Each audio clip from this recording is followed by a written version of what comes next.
A few months ago we did a top 10 multiplayer games video for the Nintendo Switch.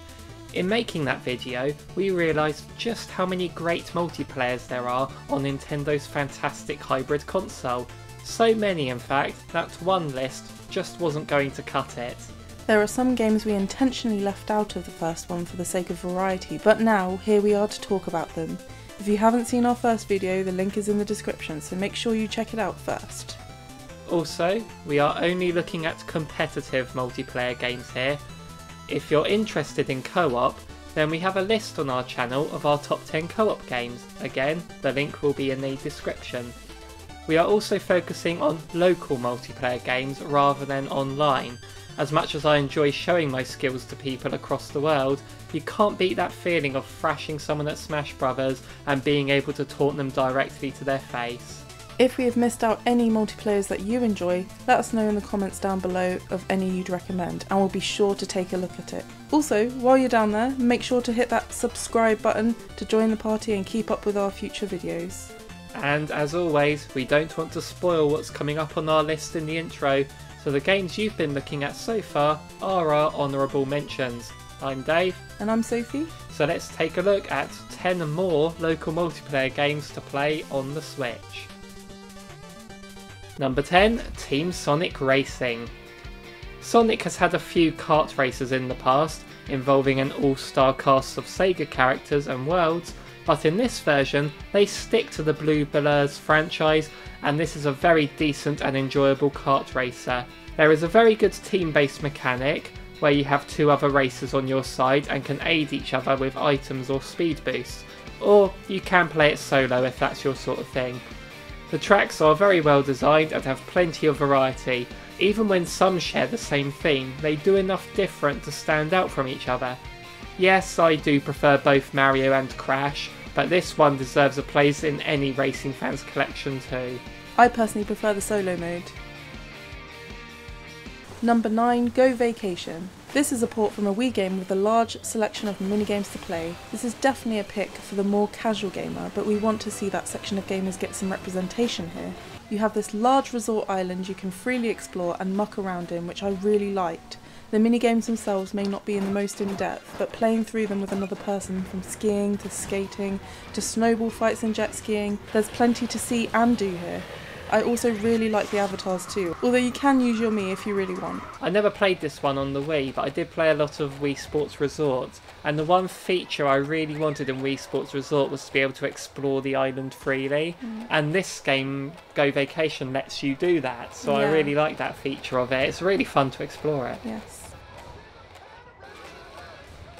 Number 8, Ultimate Chicken Horse.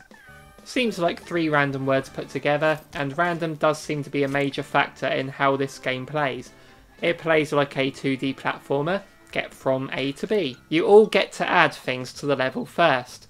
The idea is to try and create a level that you can beat, but is likely to screw your friends over, earning points for how well you complete a level and how successful your traps were. It's simple enough to get into and can create a lot of laughs due to the game's concept, and I really enjoyed the presentation too. Mario Maker could have done with a mode like this. I always play as the raccoon.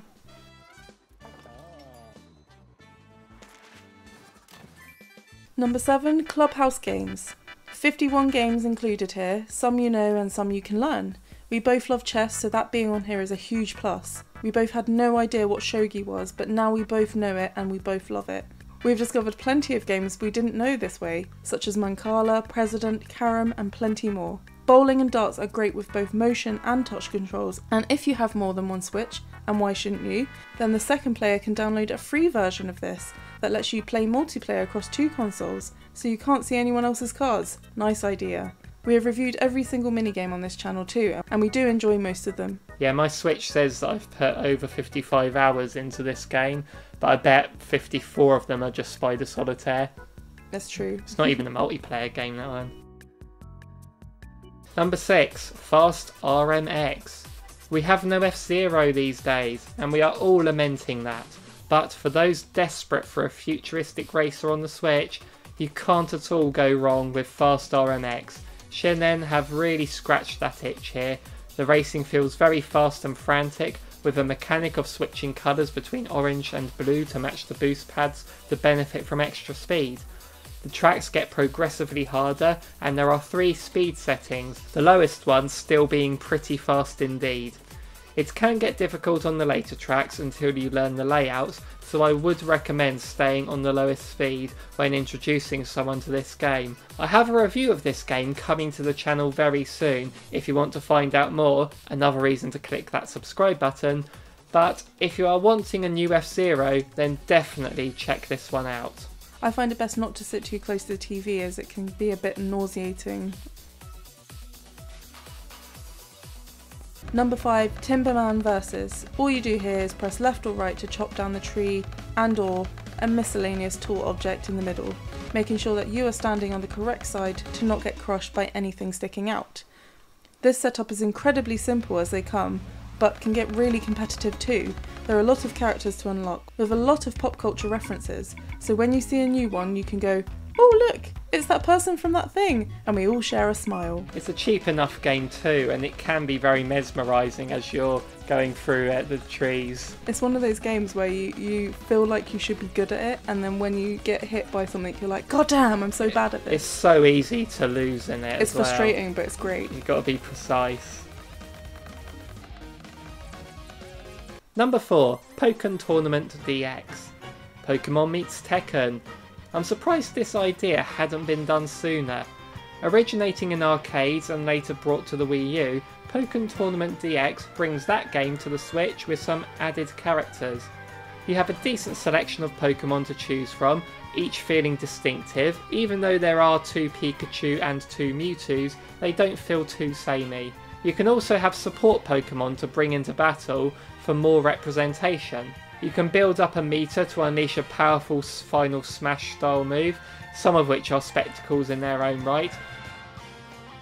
It can be a bit button bashy, but I find a lot of fighters in this style are.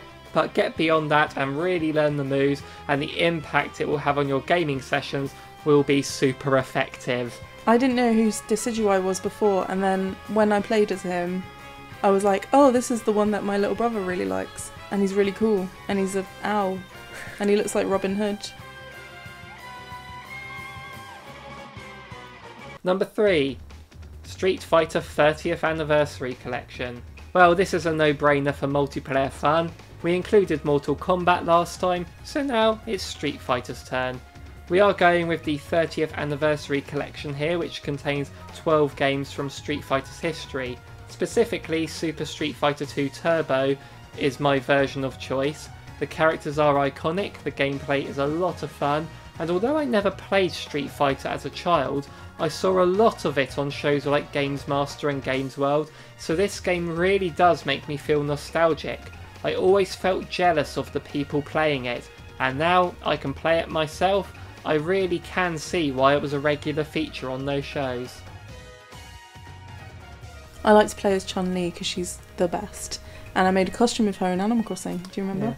Yeah, she has powerful thighs. She does have powerful thighs. Number 2, Rocket League. Football in cars. That's a zany idea, but it really works. I kind of want to see that in real life. We also included this in our top 10 co-op video since we play it a lot online, teaming up to defeat all the randoms. But even without online, this is a fantastic game to play against each other too. It not only contains football, but a few other modes including ice hockey, which involves a puck instead of a ball, which results in a lot less airtime, although still it was going up, wasn't it, a lot? Yeah. It isn't the easiest game to master, but with some incredibly responsive controls you'll feel at ease with it straight away, and it feels so satisfying when you finally get those goals. Yeah, I find with the AI as well as when you play with randoms, too often you can't really strategize because they act like dogs and just want to hit the ball. Like they just want to hit it for the sake of hitting it. So although, yeah, playing this co-op might be better strategically, but if we're talking about competitive right now, it is just party arcadey fun.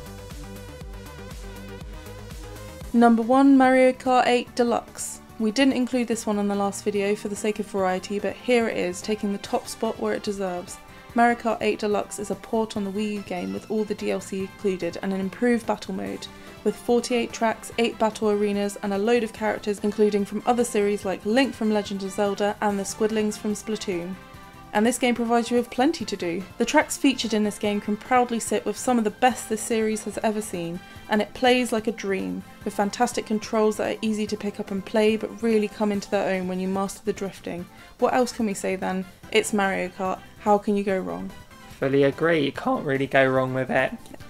So those were our next top 10 picks for competitive multiplayer games on the Nintendo Switch. Let us know in the comments down below what you think of them, and if you can recommend any other local multiplayers to us, we'll check them out, maybe make a part 3 if we can find enough. Yes. So thank you so much for watching, everyone. So it's goodbye from Sophie. Goodbye. And goodbye from me. See you in the next one.